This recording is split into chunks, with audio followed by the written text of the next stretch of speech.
Bonjour et bienvenue dans ce premier chapitre sur le cours dédié aux conjugaisons en coréen. Les conjugaisons en coréen, on va faire simple pour l'instant, passé, présent, futur. Bien que conjuguer en coréen soit plus simple qu'en français, il y a quand même des petits pièges, genre des irréguliers. Donc là, on va avoir des exceptions, mais aussi des exceptions dans les exceptions. Oui, ils ont aussi eu l'idée de faire ça en coréen, je suis désolé, mais bon, on est obligé de passer par là. En conséquence, ce cours va être divisé en 4 parties et au total 5 vidéos parce que je veux prendre le temps de bien expliquer et pour que vous puissiez bien comprendre. Donc là, aujourd'hui, on va voir les bases et la conjugaison du présent sous les 3 styles de politesse différents. Dans la prochaine vidéo et celle d'après, on verra les irréguliers. Encore une fois, là vous dites 2 vidéos sur les irréguliers, oh putain, je suis dans la merde. Ne vous inquiétez pas, c'est simple, mais comme je dis, je veux prendre le temps de bien expliquer pour que vous compreniez bien. Ensuite, on aura une vidéo sur le passé et une vidéo sur le futur. Avant de rentrer dans la salle de classe, je tiens à préciser plusieurs choses. Cette première vidéo est très importante parce qu'on va expliquer vraiment les bases, certaines bases qui seront reprises pour la conjugaison au passé, mais aussi reprises dans d'autres thèmes, dans d'autres structures grammaticales.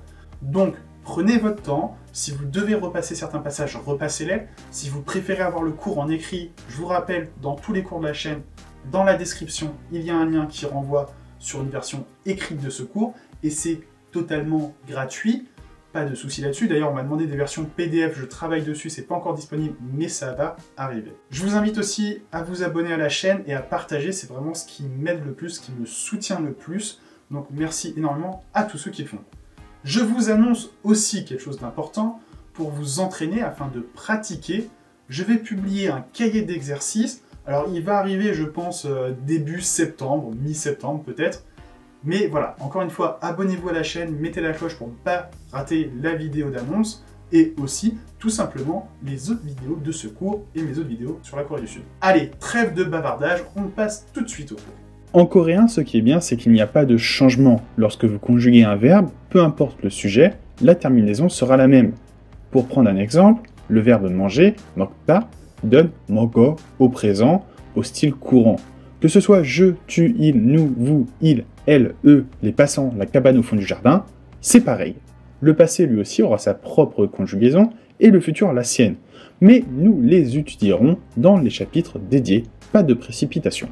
Il faut cependant noter que le coréen, comme la société coréenne, est basé sur le respect. En conséquence, selon le niveau de politesse à apporter, la terminaison sera différente. En coréen, il existe 3 niveaux de politesse, ou en tout cas, on va en étudier 3 dans ce cours, et vous aurez d'autres surprises un petit peu plus tard. Premièrement, le style courant, à utiliser avec vos amis, ou vos frères, vos sœurs par exemple. Ensuite, le style poli, à utiliser avec quelqu'un que l'on respecte ou un inconnu d'à peu près votre âge par exemple. Finalement, le style formel à utiliser avec quelqu'un de supérieur entre guillemets à vous, votre patron, quelqu'un de plus âgé ou un client. Avant d'aller plus loin, rappelons qu'en coréen, les verbes et les adjectifs se conjuguent.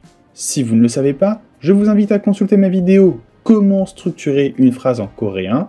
J'en dévoile un peu plus sur les bases de la création d'une phrase en coréen, pas de souci. Si vous souhaitez la consulter après cette vidéo, pas de problème, faites comme ça. Contrairement au français, en coréen, il n'y a pas de notion de groupe qui va influencer la terminaison.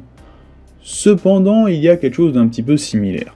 Pour cela, il faut regarder la dernière syllabe du radical selon la voyelle et s'il y a une patime ou non. La patime, c'est une consonne se situant après la voyelle, alors vous déterminerez la terminaison à appliquer.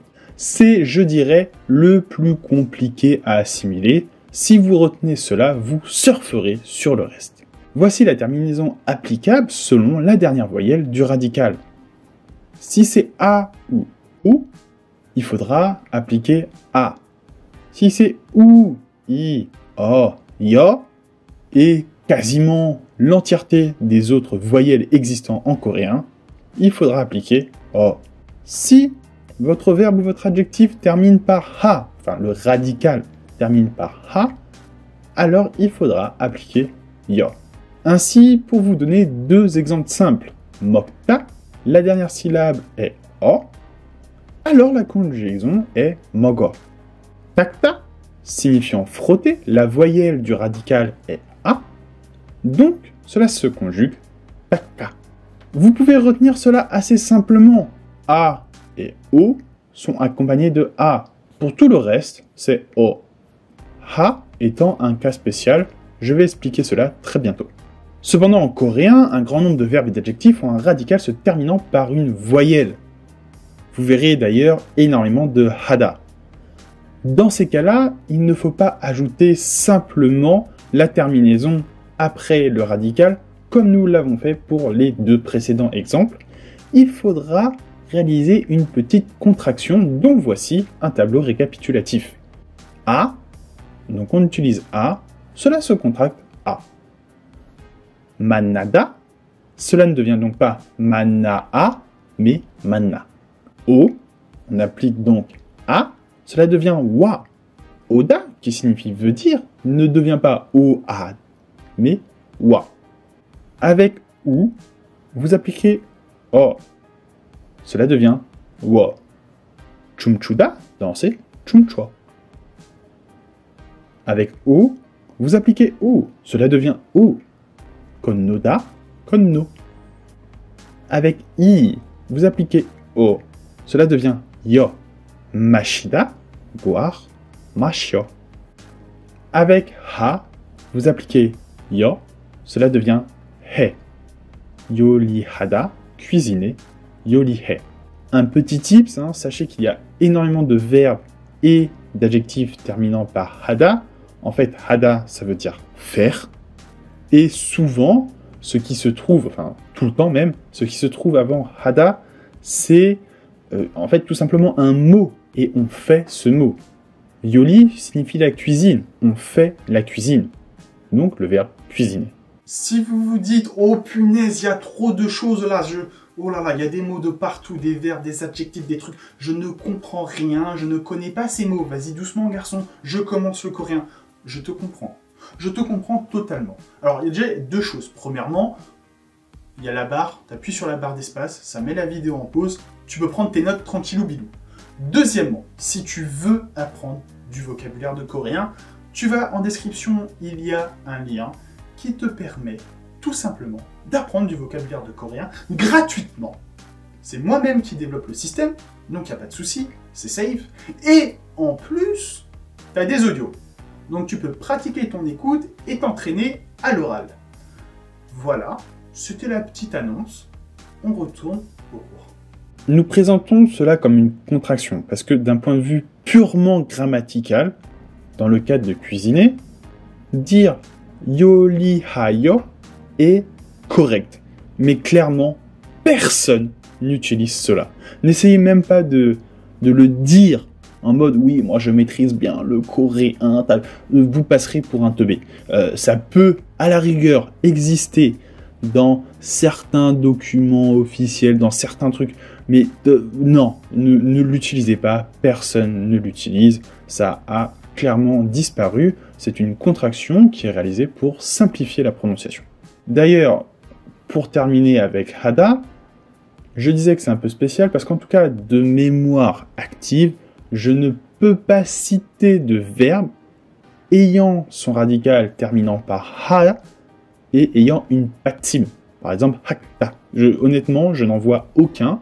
Donc on va dire qu'il en existe quand même peut-être un ou deux, mais dans 99,95% des verbes et des adjectifs avec hada, vous n'aurez pas de patime et donc ça deviendra he. Si vous vous souvenez de votre alphabet en coréen, vous constatez qu'il manque certaines voyelles. Ye, yo, you, e et d'autres aussi. Mais le jour où vous trouverez un verbe se terminant avec, vous pourrez m'appeler car c'est ici aussi très très rare. Il y en a un qui est assez commun, duida, mais on en parlera un petit peu plus tard dans les exemples. En tout cas, rappelez-vous de la règle. Si ce n'est pas a ou o ou ha, alors la terminaison est o. Pour information quand même, les volets ya et yo sont issus de a et o. En conséquence, la terminaison sera A. Pour information tout de même, les voyelles ya et yo sont issues de A et O. En conséquence, la terminaison à appliquer sera A. Cependant, je le redis encore une fois, c'est très rare et vous pourrez m'appeler le jour où vous en croisez un. Ne vous inquiétez pas, vous n'aurez pas de problème avec cela. Encore une fois, ici aussi, personnellement, je n'ai pas d'exemple en tête pour vous donner ne serait-ce qu'un exemple de ce que devient la conjugaison. Une dernière voyelle n'a pas été présentée. Il s'agit de un. Je suis désolé, cette lettre me fait toujours marrer. En fait, c'est un irrégulier. Du coup, on va l'étudier dans le prochain chapitre. Vous inquiétez pas, on y arrive bientôt. Je vois très bien l'excitation que vous avez là maintenant tout de suite. Vous venez d'apprendre à conjuguer, vous avez envie de conjuguer tous les verbes et tous les adjectifs coréens. Je comprends totalement votre situation, j'étais exactement pareil à ce moment de mon apprentissage. Vous pouvez clairement le faire, je vous encourage à le faire, il faut pratiquer, il faut se tromper pour apprendre, donc faites-le. Mais n'oubliez pas quand même, il y a les fameux, les seuls, les uniques, les relous, les irréguliers. Ils feront l'objet des 2 prochaines vidéos, comme je vous l'ai déjà dit. Pour vous donner un exemple un peu d'un irrégulier, mepta, qui veut dire épicé, devient mewoyo. Sans vous en rendre compte, vous venez de conjuguer au présent et au style courant vos premiers verbes en coréen. Ainsi, souvenez-vous du début de ce cours. Je cuisine, tu cuisines, il cuisine, elle cuisine, vous cuisinez, nous cuisinons, il ou elle cuisine, la cabane au fond du jardin cuisine. Oui, elle est exceptionnelle. Se dira de la seule et unique façon, yolihe. Je rappelle, je le redis, le style courant ne s'utilise qu'avec des amis très proches, vos frères et vos sœurs par exemple, vos cousins aussi à la rigueur, mais vous n'utilisez pas ça avec n'importe qui. Allez, je vous remets quand même un rappel pour la construction du style courant avant de passer au prochain style. On regarde le radical. On prend la dernière voyelle de ce radical. Si la voyelle est A ou O, alors il faut appliquer A. Si cette voyelle est autre chose, alors il faut indiquer O. Pour savoir si on l'applique dans une nouvelle syllabe, on regarde si il y a une patime ou non. Si oui, alors on l'applique dans une nouvelle syllabe. Sinon, alors on applique les règles de fusion que nous avons étudiées. Je refais une petite pause dans le cours. Encore une fois, s'il vous plaît, abonnez-vous, partagez la vidéo.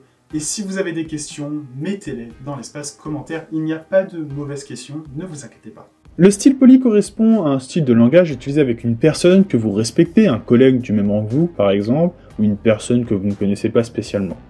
La terminaison à appliquer au style poli est très simple. Si vous avez retenu le style courant, il vous suffit d'ajouter yo. Ainsi, pour reprendre les exemples précédents et en ajouter de nouveaux, rencontrer manada, manna au style courant devient mannayo. Être correct, matta, maza, mazayo. Venir, oda, wa, wayo. Regarder, poda, poi, poyo. Danser, chumchuda, chumcho, chumchoyo. Récolter, koduda, kodo, kodoyo. Nouer, mokta, mogo, mogoyo. Manger, mokta, mogo, mogoyo. Traverser, konoda, kono, konoyo. Boire, mashida, masho, mashoyo. Dessiner, kelida, kelyo, kelyoyo. Être quelque part ou avoir, ita, issa, issayo. Cuisiner, yolihada, yolihe, yoliheyo. Remercier, kamsahada, kamsahe, kamsaheyo. Révéler, nataneda, natane, nataneyo. Devenir, duida, due, dueyo. Passons maintenant au dernier style, le style formel. Pour rappel, le style formel s'utilise lorsqu'il y a la notion de respect, vous parlez à quelqu'un à qui vous devez le respect, un patron, un client ou une personne plus âgée. Il faut savoir que je ne vous ai pas tout dit. Professeur de merde! Avant de m'agresser, laissez-moi tout vous expliquer. En fait, ce que je ne vous ai pas dit, c'est qu'il y a d'autres façons de conjuguer en coréen. Certaines de ces façons vont être plus écrites. Donc clairement, je ne vois pas l'intérêt de les apprendre maintenant, parce que je ne pense pas que vous allez me faire un roman en coréen demain matin, ni que vous allez me faire une dissertation en coréen demain matin. Donc ce n'est pas du tout la priorité, c'est pour ça que je l'ai volontairement laissé de côté. Une autre des façons, et vous l'utiliserez plus que cette fameuse version écrite, ça s'appelle les honorifiques. Les honorifiques, c'est vraiment la bonne façon de s'adresser à quelqu'un à qui vous devez le respect. Donc votre grand-mère, votre père, votre patron, un client, vous êtes supposé utiliser des honorifiques pour... c'est une question de respect, tout simplement. Les honorifiques, j'en ai déjà parlé, si vous vous en souvenez dans ma vidéo, les 7 choses que j'aurais aimé savoir avant d'apprendre le coréen. Ce n'est pas qu'une façon de conjuguer, c'est aussi des mots à employer ou à ne pas employer. Par exemple, d'un point de vue purement technique, si vous voulez parler de la maison de votre grand-mère, vous ne devez pas dire cheap, parce qu'il y a un honorifique, un mot spécial qui n'est pas cheap, mais un autre mot pour parler de la maison de votre grand-mère. Tout ça, on le verra dans une prochaine vidéo, je ne veux pas alourdir encore ce cours, donc il y aura un cours dédié aux honorifiques plus tard. Pour revenir au style formel, ce dernier est différent des 2 styles que nous venons d'étudier. La terminaison dépendra aussi de la dernière syllabe du radical, cependant ici, nous ne nous attarderons pas sur la voyelle. Il suffit de savoir s'il y a une patsim ou non. S'il y a une patsim, il faut appliquer somnida. S'il n'y en a pas, il faut appliquer umnida. C'est aussi simple que ça. Voyons le tableau d'exemple que nous avons précédemment étudié, en incluant le style formel. Rencontrer, manamnida. Être correct, matsumnida. Venir, omnida. Regarder, pomnida. Danser, chumchumnida. Récolter, kodumnida. Nouer, mopsumnida. Manger, moksumnida. Traverser, konnomnida. Boire, machomnida. Dessiner, kelimnida. Être quelque part ou avoir, isomnida. Cuisiner, yolihamnida. Remercier, kamsamnida. Révéler, nakanemnida. Devenir, dumnida. Pour vous donner juste 3 petits exemples avec des phrases complètes, 저는 집에 있어요. Je suis à la maison. 나dom새는 요리해. Mon petit frère cuisine. 엄마 langue, 마십니다. Je bois avec ma mère. Et c'est ainsi du coup qu'on termine ce premier chapitre. Je vous remercie de m'avoir suivi. Encore une fois, n'hésitez pas à vous abonner et à activer la cloche pour ne pas rater les prochaines vidéos de ce cours et même toutes mes vidéos qui sont dédiées à la Corée du Sud. Je vous remercie et à bientôt.